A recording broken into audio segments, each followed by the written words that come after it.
Hello friends, हम लोग देखने वाले हैं आज बैक्टीरिया से रिलेटेड डिफरेंट क्वेश्चन को, जो कि डिफरेंट कम्पिटिटिव एग्जाम में पूछे गए हैं।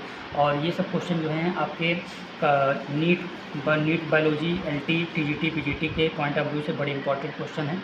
चलिए स्टार्ट करते हैं आज के लेसन को। सबसे पहला क्वेश्चन दिया गया दोस्तों यहाँ पर, slime layer is made up of.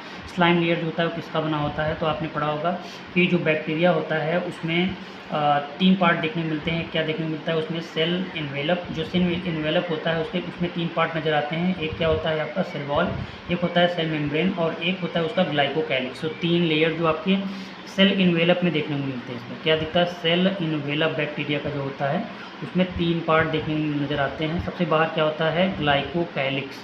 क्या होता है दोस्तों? ग्लाइकोकैलिक्स।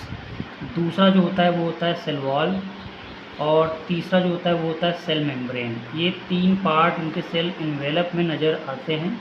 जो इनका ग्लाइकोकैलिक्स होता है वो उसमें क्या मौजूद होता है? स्लाइम लेयर मौजूद होता है और कैप्सूल होता है। दो चीज़ें इसमें पाई जाती है ग्लाइकोकैलिक्स में, एक कैप्सूल होता है, एक स्लाइम लेयर होता है। जो स्लाइम लेयर होता है दोस्तों वो कैसा होता है? थिन और लूज होता है। कैप्सूल कैसा होता है? थिक और टफ होता है। तो यहाँ पर पूछा गया क्वेश्चन में स्लाइम लेयर किसका बना होता है? तो स्लाइम लेयर जो बना होता है दोस्तों वो पॉलीसैकेराइड और अमीनो एसिड का बना होता है। और बाकी क्वेश्चन भी हम लोग देख लेते हैं दोस्तों। यहाँ पर सेल वॉल जो होता है वो किसका बना होता है? सेल वॉल जो बना होता है वो पेप्टाइडोग्लाइकान या म्यूरिन का। किसका बना होता है? पेप्टाइडोग्लाइकान या म्यूरिन का बना होता है। जो पॉलीमर होता है नैग और नैम का, NAG और NAM का।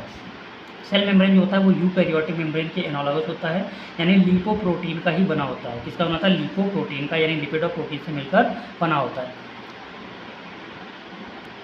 सेकेंड क्वेश्चन दिया गया दोस्तों यहाँ पर, which of the bacteria are immunologically virulent, यानी कौन है जो डिजीज़ काजिंग सब्सटेंस में आता है। तो इसमें क्या आता है? दो स्ट्रेन होते हैं बैक्टीरिया के, R स्ट्रेन और S स्ट्रेन। जो इसमें S स्ट्रेन होता है वो कैसा होता है?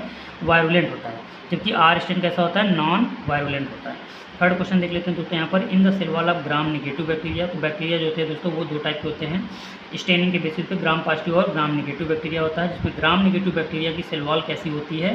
तो इसमें क्या देखने को मिलता है दोस्तों? आइदर हॉरिजेंटल और वर्टिकल पेप्टाइड लिंकेज। इसमें पेप्टाइड लिंकेज कैसा होता है? वर्टिकल या फिर हॉरिजेंटल पेप्टाइड लिंकेज पाया जाता है। दोनों में डिफरेंस क्या होता है ये भी देख लेते हैं दोस्तों, ग्राम पॉजिटिव और ग्राम निगेटिव में। जो ग्राम पॉजिटिव होता है दोस्तों उसमें क्या होता है आपका? थिक सेल वॉल होता है। ग्राम पॉजिटिव का जो सेल वॉल है वो थिक होता है, और ग्राम निगेटिव का जो सेल वॉल है वो कैसा होता है? थिन होता है। क्योंकि ग्राम पॉजिटिव जो होता है उसमें सिंगल लेयर पाई जाती है सेल वॉल में, और इसमें क्या होते हैं? दो लेयर देखने को नज़र आती है, 2 लेयर। जो ग्राम पॉजिटिव होता है दोस्तों वो क्या होता है? सेंसिटिव टू पेनिसिलिन होता है, और उसके अलावा ये वायरुलेंट नहीं होता है, नॉन पैथोजेनिक होता है। जबकि जो ग्राम निगेटिव है वो क्या है आपका? वायरुलेंट होता है,